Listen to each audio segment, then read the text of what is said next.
This episode of the Bottle Rocket podcast is brought to you by GamerClips.tv. Play, share and watch video game frags and clips with hundreds more added every day. Hit the link in the comments section to check them out. I'm ready. Born ready. Hi guys, and welcome to this week's episode of the Bottle Rocket podcast with me, Chris. Me, Ben. Me the month. Now, I wanted to start this one off by talking a little bit about the PT demo for the PlayStation 4. Oh yeah, PT. I finally got round to playing it, and anybody who's been hiding under a rock for the past 6 months,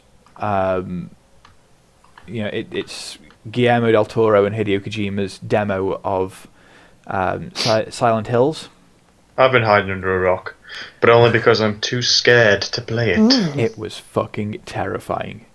Yeah, I've seen a few videos. I was watching it via somebody else's on YouTube, and I was still terrified of it. And that was not even me playing the game. The thing is that pales in comparison, because when you're actually in control of the game, it's just fucking terrifying. I mean, me and my girlfriend, we were in bed, lights off, all that sort of stuff, volume up, quivering. And it was fucking terrifying. Oh, that was kind of like me the first time I played the what's it called? Outlast. My God, that is horrific. And that's on discount on the PlayStation Store at the moment, isn't it? It was free a few months ago as well. Yeah, it was free on Plus like the second month of having the PS4. I was like, damn, let me get on this, and I was like, seconds later. So a few fucked up things started happening after I played this demo. If you haven't played through it, basically when you walk down the corridor that you become very familiar with after a few goes around it, the clock's stuck on 23:59, and it is for most of the demo. I think it changes over to midnight at some point later on, but a couple of nights later, I got up in the night to go downstairs to get a drink.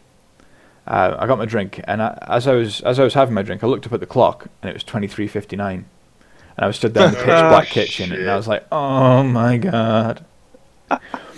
And then a day later, I'm in the bathroom having a shave, getting ready for work, and you know how sometimes when you leave a window open, it'll make doors open, I don't know, the air pressure changing and what have you. Anyway, I'm there in the shaving in the mirror, and behind me, I see the door swing open, and I absolutely crapped my pants. Oh my God! Oh dear! Doesn't even bear thinking about. So I did that thing where you sort of jump round, and it's like, I'm gonna punch whatever, and there's obviously nothing there. And then I walk in the bedroom, and we've got a little doorway in the bedroom. To like a little boiler room, and I'd forgot that I'd left that wide open. So I walk in the bedroom, and then there's just this black open space looking at me, and I'm like, "Argh!" So literally, since I've played that demo, everything has become shit scary. Yeah. I'm not going to get that. Do you not get that like every time you go and see a really good horror film though? Like, you don't believe in ghosts, but then when you get home, everything is like everything is scary. What's that sound? Permanently on edge. Yeah. To be honest, I don't think I've seen a scary movie that's put me in the state that PT did. The way it builds atmosphere and it builds tension is fantastic. Yeah. And I can't even begin to go into the amount of puzzles there are in it, because although it's a very small bit of gameplay, Kojima's put tons of puzzles in there that apparently it's going to take, hundreds of thousands of people working together online to work out and blah blah blah. But I think they beat it anyway, and unlocked was it the trailer at the end that you get? I think? Yes, it's a trailer at the end for the sort of final release, which is also shit scary. Yeah, it's gonna be pretty decent, I think. I mean, just having the two sort of powerhouses of Kojima and Del Toro on board is gonna bring it just a completely new edge. It's gonna be the reboot that Silent Hill needed, if it needed one. Well, it needed something after that movie attempt. Wow. That was tragic. Movie, no. But I mean, they've always been cracking games, and they've always had that sort of ambience about them, that sort of feel about them. But this just seems to be raising the bar for the horror genre in gaming completely. I mean, for me personally, I've just never been a real fan of horror games, probably because I just wouldn't purposely put myself through that kind of shit. If you're gonna start with Amnesia, go. Amnesia, what's that? I don't think I've heard of that one. You've never heard of Amnesia? What? Say what? Amnesia was out before Outlast was. Right. It was like it's a On PC what only. format? And PC. Steam, yeah. All right. On Steam, it's got an element where we can create levels and post them on the like the website, and you can download them and try other people's levels. All right. And it's like Outlast where something is following you, and you just got to like run away from it. Same type of job. You don't have any items. The only thing you can do is run. And that's another game that is absolutely terrifying. See that shit's scary in itself. You know, give me like an M16, and the scare factor drops a little bit. Yeah. You pick up like a Uzi, and you're like, "Yep, screw you." Well, that's what makes Outlast so scary is that literally you can't. There's no way of defending yourself. You're completely at the mercy of your ability to survive, basically. And that, essentially, in a horror game, is the hardest thing to do, whether you've got weapons or not. Was it Slenderman? I was just about to bring Slenderman up, because that really got the ball rolling on this sort of that way of portraying horror in games, that sort of helplessness element. And what I loved about Slenderman was you couldn't play it on your own, unless you had like weird hands. But the control system was made so I think you could strafe left and right with A and D, and you could move forward with the up and down arrow, move forward and backwards with the up and down arrow, but you had to look around with the mouse. So it required two people to play it, one person looking around and one person moving. Oh God. Which I think that just elevated the fear, because there was only so much control you had over what you did. It was based on what your sort of partner was doing as well. So oh God, that's even worse. Horror. And then if you both get into the game, then you sort of end up scaring each other, sort of thing. And it was a really, really smart idea for a game. No, I can't play Slenderman after I've watched the Bangarang Slenderman video on YouTube. I just can't watch it. It's a good video. Some Call of Duty guy up on loads of full Desert Eagle clipping Slenderman's face. It's beautiful. Screw you for scaring me, you noob. My God. Eat this.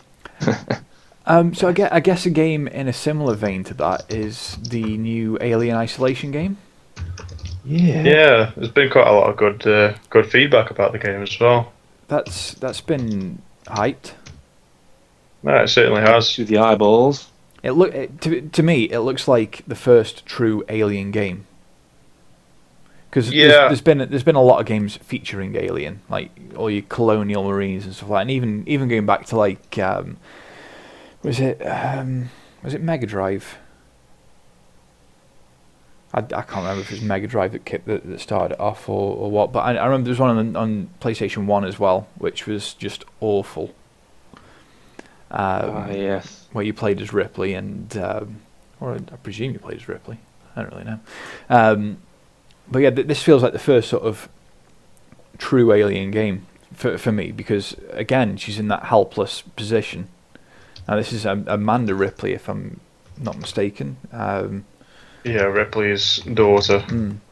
And again, she's put in that sort of helpless position. She hasn't got like an armory that she can run to and fetch some Gatling gun out of the cupboard and walk around a spaceship finding live rounds of ammunition everywhere that she can use to make a lead sandwich out of. Alien. Yeah, Again, it's that helplessness thing. I'm really looking forward to having a go at that, to be honest.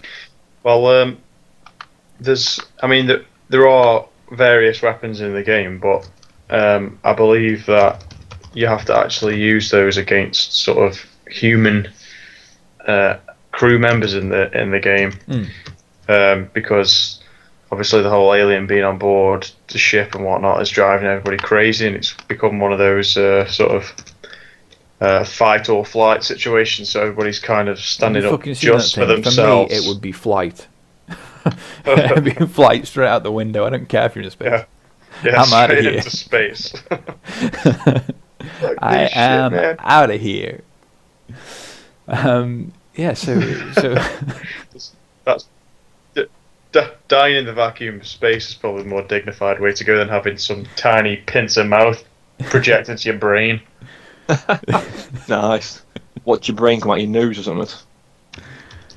Pretty good. Nice. I think that I think it captures the sort of sustained horror effect of the first movie quite well. Definitely.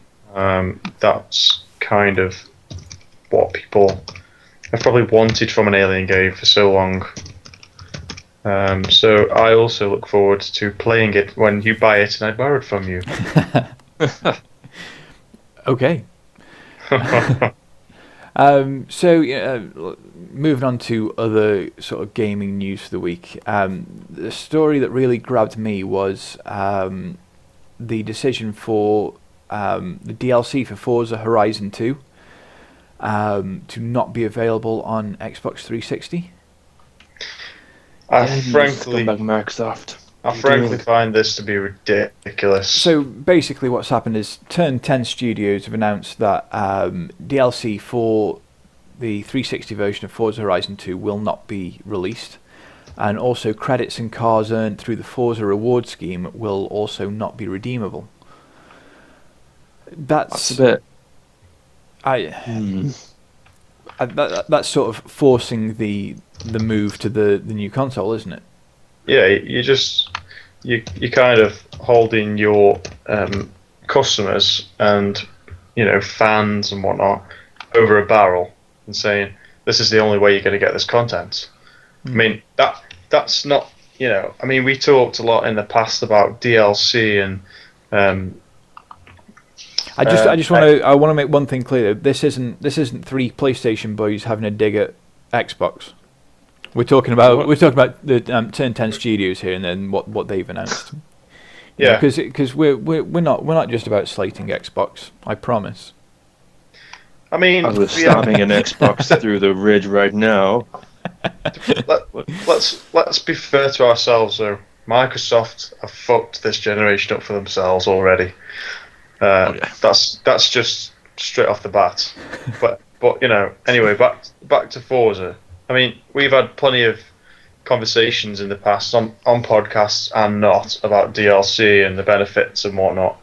And also, this is nothing like platform exclusives where Sony or Microsoft will, gain the upper hand by paying company X to deliver a certain bit of content for a period of time, like with the Destiny weapons and armor, or like with Call of Duty's early release schedule for DLC on Microsoft consoles. This is the same game across two Microsoft consoles, where Microsoft and Turn 10 are telling you cannot buy the downloadable content unless you're on the next gen. That is ridiculous. Also, Xbox One players get 6 monthly add-ons via the game's Car Pass, the first of which has just been announced. And there's also, on the 360 version, it lacks some of the online features, such as the Drivatar integration, whatever that is.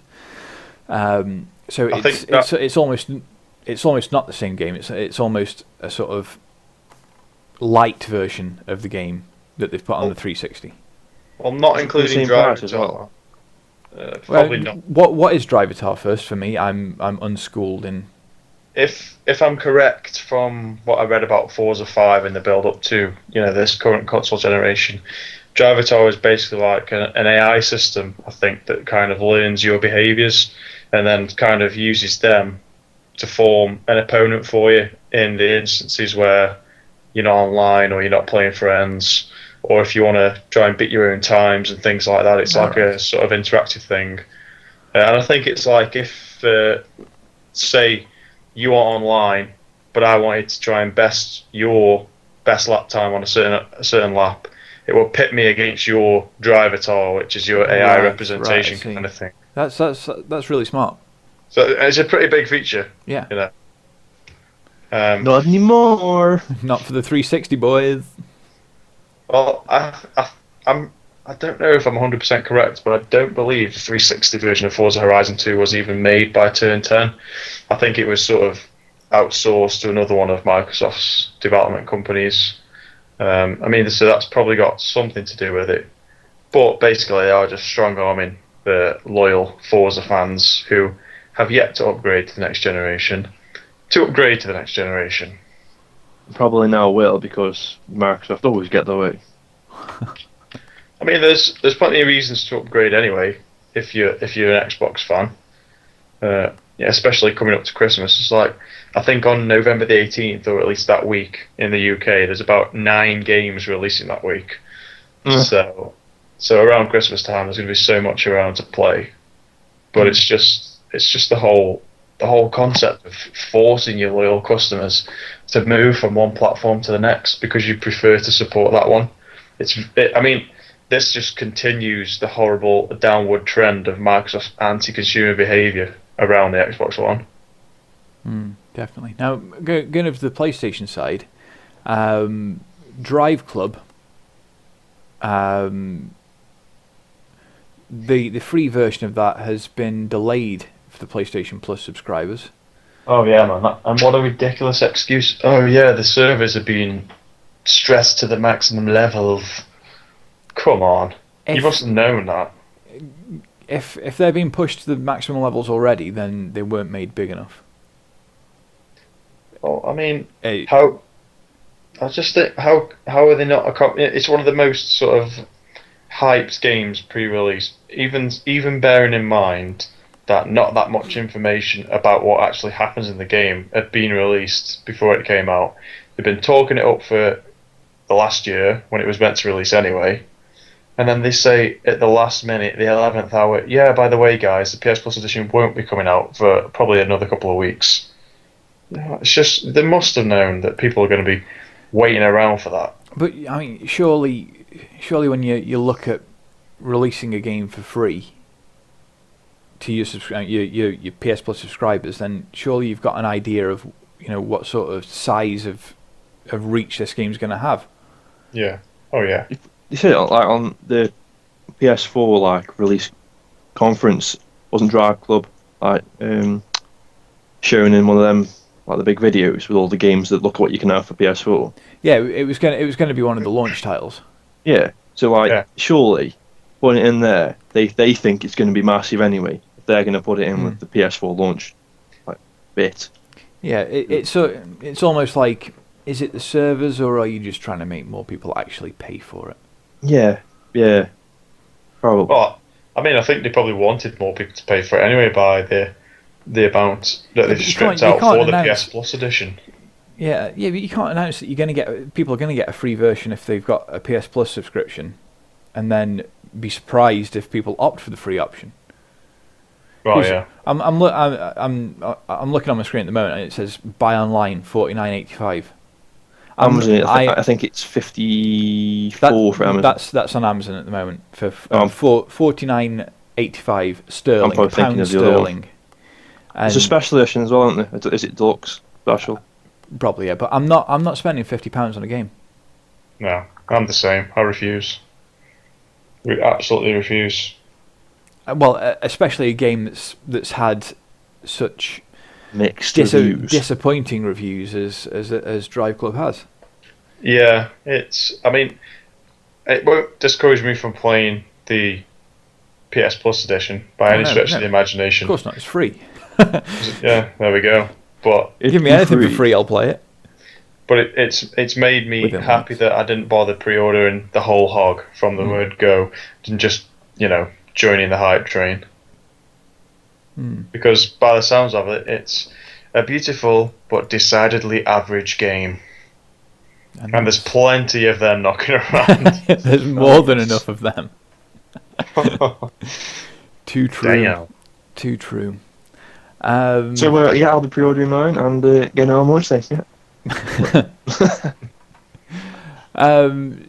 Moving on through the news, Apple have announced that they're bringing out a new iPad. Surprisingly, 740. Oh, by the way, God just announced that the sky is still blue.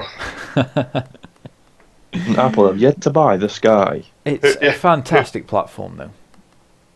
Who didn't anticipate a new iPad, though? Come on. They release a new one every 6 damn months. Yeah. There's going to be an event for it on October 16th at the Apple campus in Cupertino. Get ready for the rush to buy that one. I wonder if it'll be as popular as the iPhone 6. The bendy phone. The bendy phone. I'm loving all the Bengate tweets there are knocking about at the moment by different companies. If you get time, you will have to watch. Apple do these videos like Apple announcing Siri with a dead sadistic voice. Yeah. There's some college students have done a Bend one, a proper commercial for it. It is hilarious. Apple's now introducing Bend. That was how we had to. Oh, it's funny. You have to post it on Twitter. Oh, it's a joke. It is hilarious. Some of them HTC USA tweeted designed to withstand the most demanding environments, like your pockets. #Bengate. Hospitable. I think LG posted one saying it doesn't bend, it flexes on purpose. There was one from Whataburger saying that their burgers will bend if they're left in your pocket. Yeah. Wasn't the original video of a guy literally trying to snap his iPhone? Probably. Of course, that a phone that thin will probably snap in your hand if you try to snap it. Like the iPhone 5S and whatever. I could probably snap that right now. But you just don't. Why? Looking here, Lenovo put a picture of their laptop with obviously the bend in the middle where the keyboard meets the screen and said bendable by design. #Bengate. KitKat just put a picture of their KitKat breaking at 45 degrees and saying we don't bend, we break. And then there's a hilarious picture of somebody holding a Nokia 3310 and just the question, will it bend?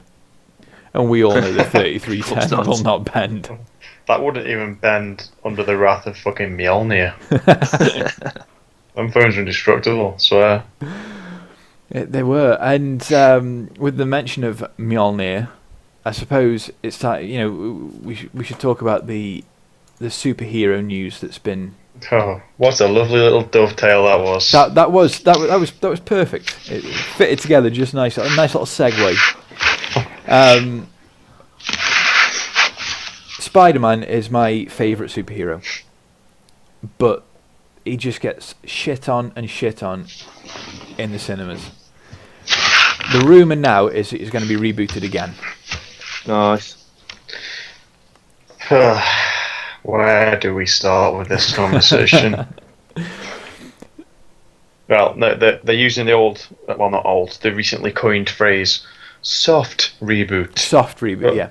Is it like a soft assassination? What is the difference? We'll start this off by saying that this is a rumour. This is only a rumour that broke. But apparently Marvel and Sony are discussing the possibility of bringing Spider-Man into the Marvel Cinematic Universe. Which, I will say, is definitely a good thing. Yeah, that's definitely a good thing. But why are we going to have to reboot it again? Exactly.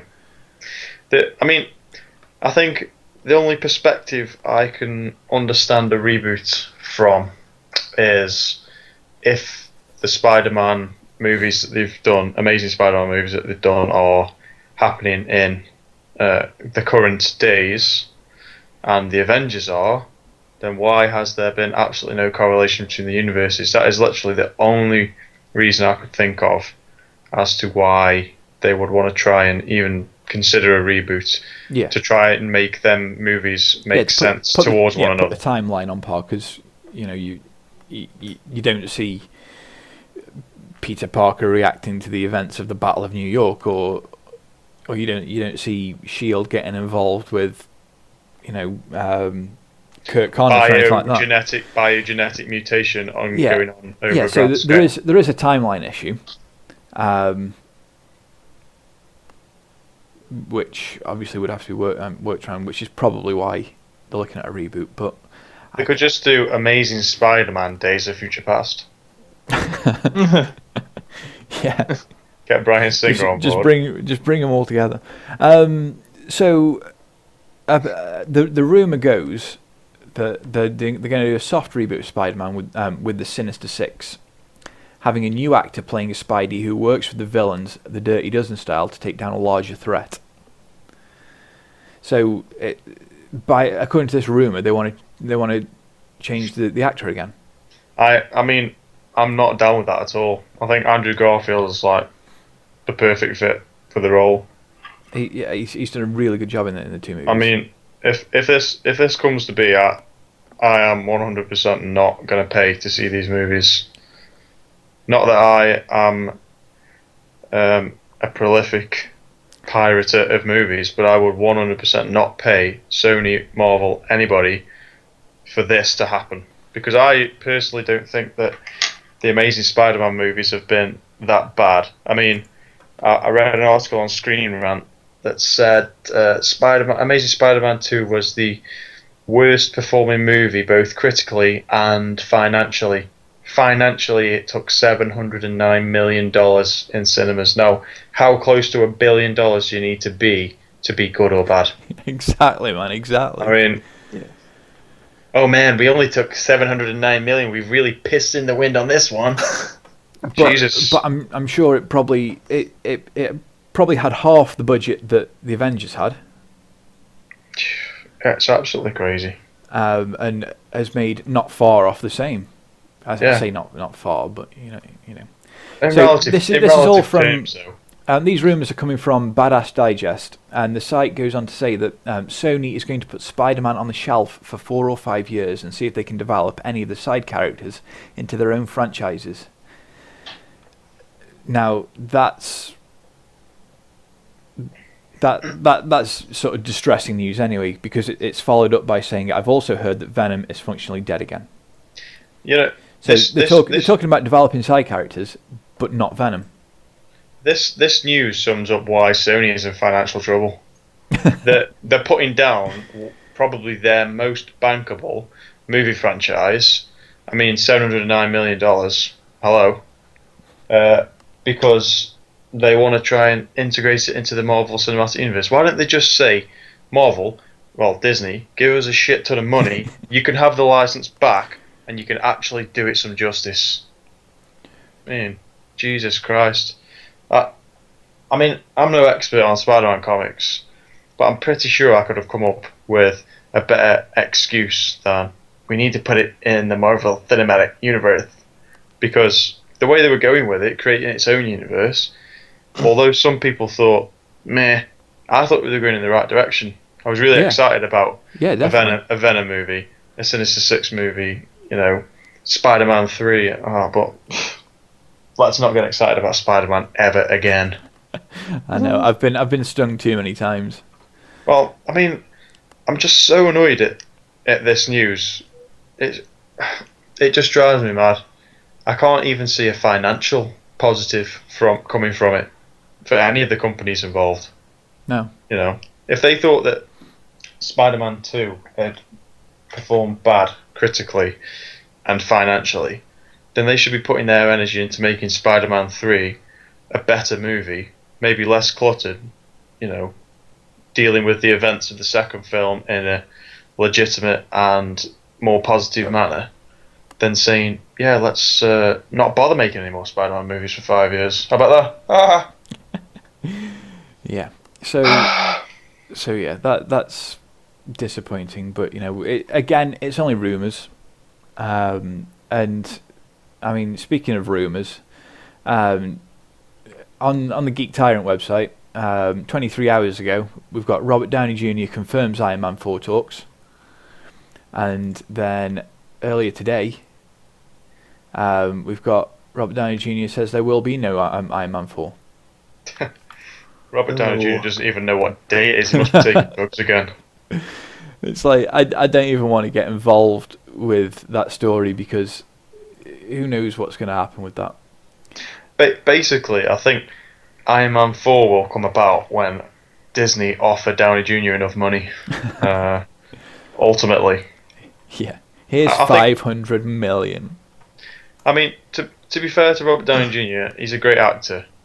He's struggled in the past with various issues in his personal life, which is well documented. He's beat that and come back stronger.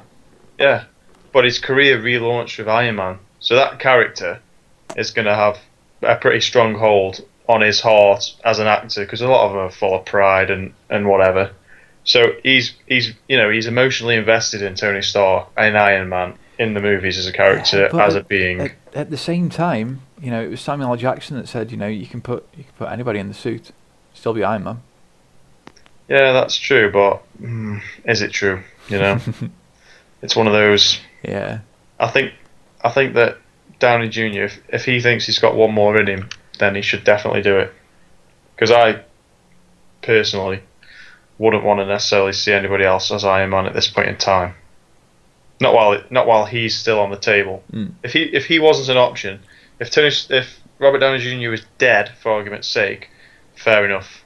But he's not, and he's still willing to play Iron Man. So put him back in the suit, bro.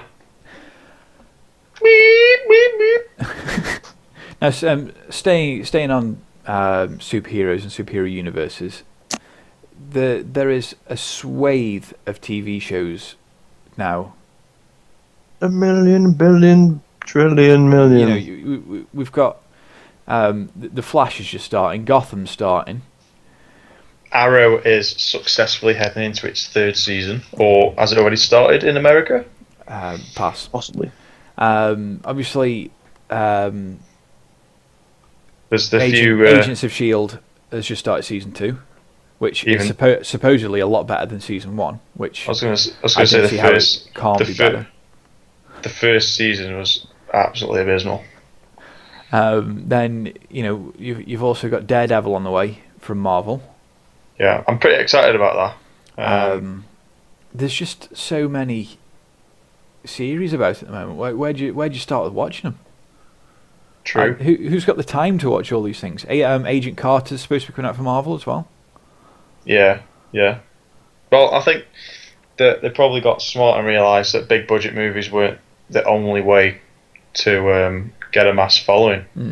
TV shows are the next big. I mean, they're not the next big thing. They've been a thing for a while. But if you think of more recent pedigree shows, Breaking Bad, Sons of Anarchy still running, Dexter, and massive TV shows, massive followings. Another thing on that point as well is the amount of sort of C, B, and A-list celebrities that are joining TV shows now over movies. Yeah. Oh no, there are a lot of names in TV shows. A lot of names. You've got people like Woody Harrelson joining True Detective, and all sorts of top-notch celebs are opting for the TV show over the movies at the moment. So that just shows you, their agents obviously know which way it's all going. Yeah. Well, the actor Jimmy Smits, who played Senator Organa in Star Wars. Oh yeah, he was in The Shield, wasn't he? I don't know if it was The Shield, but he was in Dexter for a season. Yeah, he was. And he's in Sons of Anarchy now. He's been in Sons of Anarchy for about a season and a half. And I was watching one of the because they sometimes have these sort of recap shows where they sit down with the actors and producers and whatnot and just talk about the series. And he said, and one of the guys made a tongue-in-cheek comment about, what you've got plenty of fans because of Star Wars, and he said about the Sons of Anarchy fans, no, but these are real fans. So I think that there's a lot more investment emotionally and personally from the actors within TV shows, with it being an ongoing role. Well, yeah, you get more time to get to know the characters. It's not like a sort of 90-minute to 2.5-hour sort of bit where they get 5% of the screen time. It's an ongoing thing where you get to know that character, and you get to feel and you get to know what they're all about. Yeah.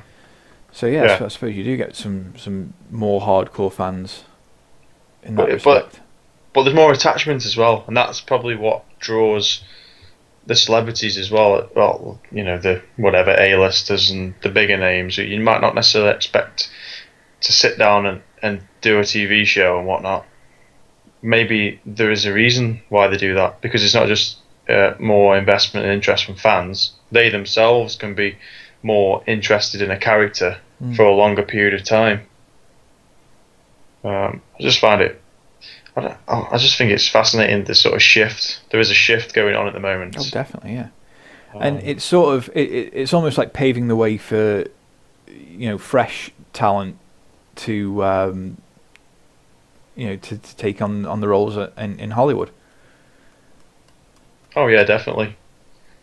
I think previously it was probably more like that, where you sort of earn a bit of chops doing TV shows and stage acting, and then you get the call up to do movies. Yeah, and then it was dominated by the same few names. Yeah, but now there's a kind of reversal. It's like you've made your name in the movies, and now I don't know if it's the actors taking a step back or if the studios are paying them a lot of money, but there's a lot of bigger name actors stepping back and getting more interested in the TV show side of things. Hopefully, with that said, the rumoured X-Men TV show will nice segue. Will make a difference. That's saying that if it does go ahead, the rumours are that it's going to touch heavily on Quicksilver. Now, the guy that plays Quicksilver, Evan Peters, is currently I believe he's in the 4th season of American Horror Story, so he's got some TV chops on him anyway. So that's that could be one to watch. Haha, but I just wanted to touch as well, speaking of sort of TV shows, we talked about Daredevil. Now that is Netflix exclusive. Now I read a little article on Screen Rant that said basically, are services like Netflix potentially threatening the future of the movie theatre industry? Yes, they are. Right. I think that there's an argument both ways. Without the traditional movie theatres, what content would Netflix have? Yeah.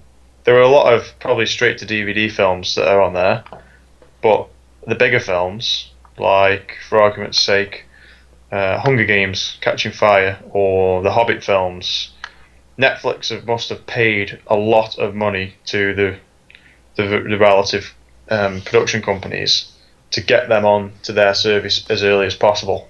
Yeah, definitely. But without the massive cinema following, these films wouldn't even exist. So it's a bit hard to just sort of say, whitewash. Yes, Netflix is going to destroy Hollywood. The thing is, I don't think there's any substitute for watching a decent movie at the cinema. Yep. No way. I don't care how big your home cinema setup is, your 3D TV with your 7.1 surround. I don't care. It doesn't beat the cinema. No way. No, you're right. It doesn't. And going to the cinema though is slowly on the decline. Well, and these new only for social outcasts like yourself. I don't know. I think that's a reflection on more so on the way people spend money nowadays. Yeah, true. We're a lot more. We're becoming the majority a lot of people more would rather thrifty. spend money on Netflix than go to watch it at the cinema. You'd Well, wait that extra. You spend your monthly subscription on Netflix, and you've got tons of content. Whereas the cinema is becoming. I mean, you're talking £10 to £13 to see a 3D movie now. Yeah, that's ridiculous. It's a lot of money. Then you want a snack on top of that. You want a drink on top of that. You're talking £20 a person. £40. To go.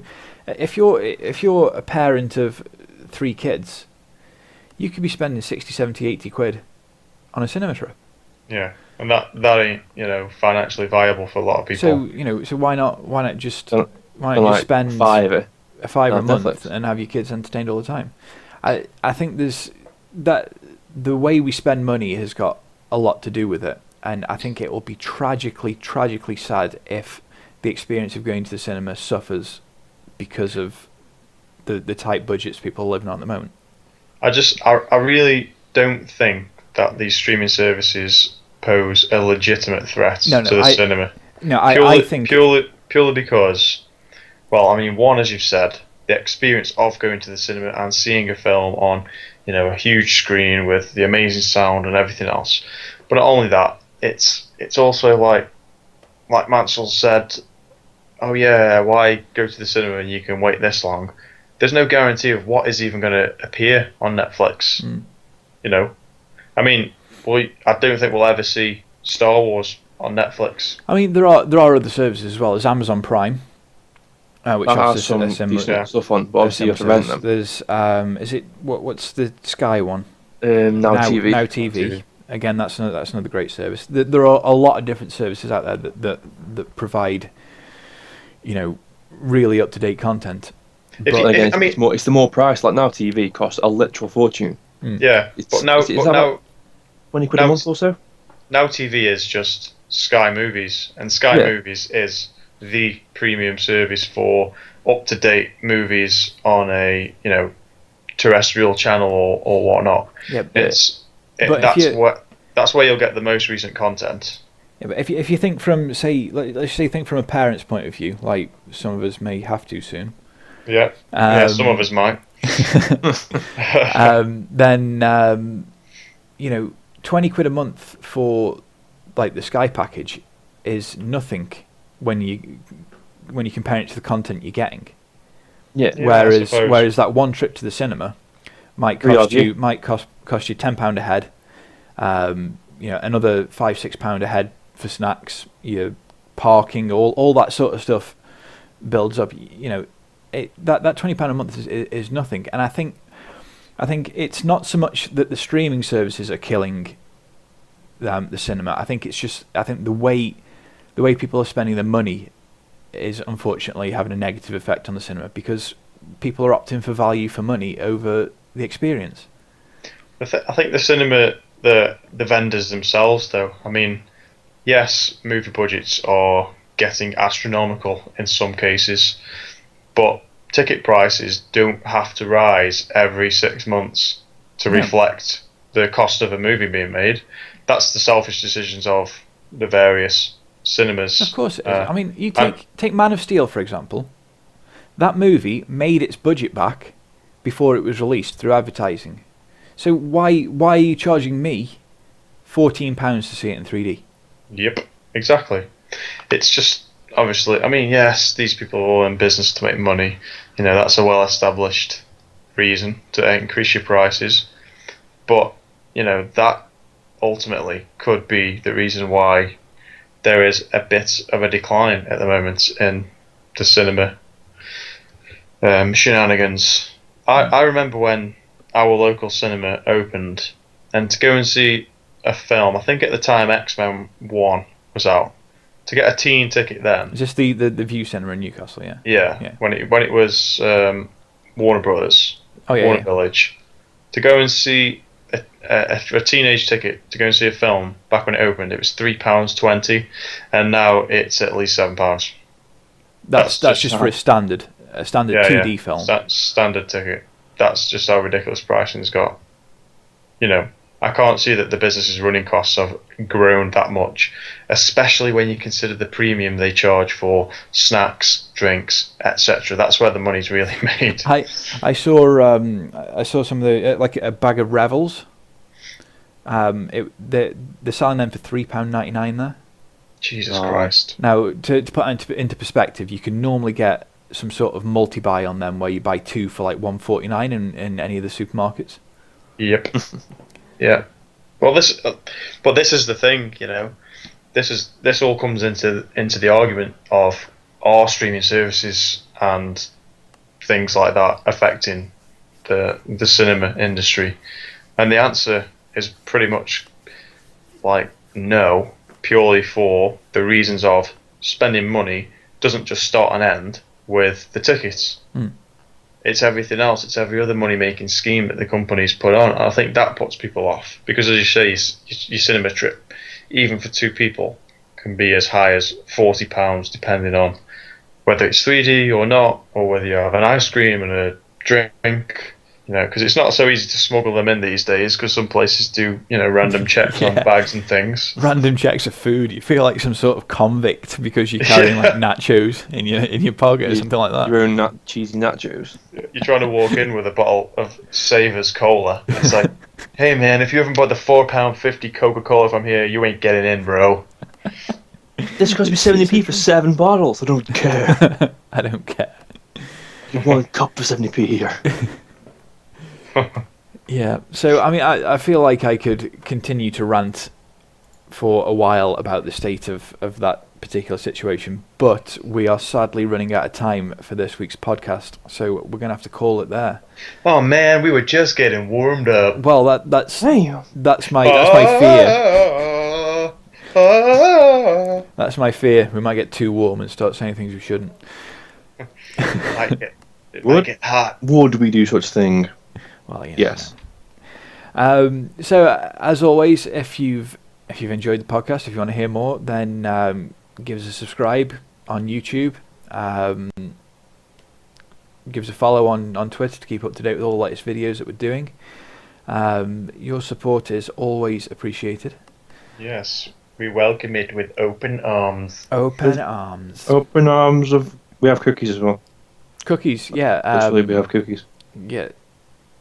That might not be true. What? Cookie. Unless you're talking about like internet cookies, then we've probably got some of them knocking about. But yeah. But yeah, for this week, I have been Chris. I have been Ben. I have been Mans. Thanks for listening. And together we have been Go Power Rangers. No. I thought you were going to say Transformers combined or something. Catch you next time. We have been Megatron.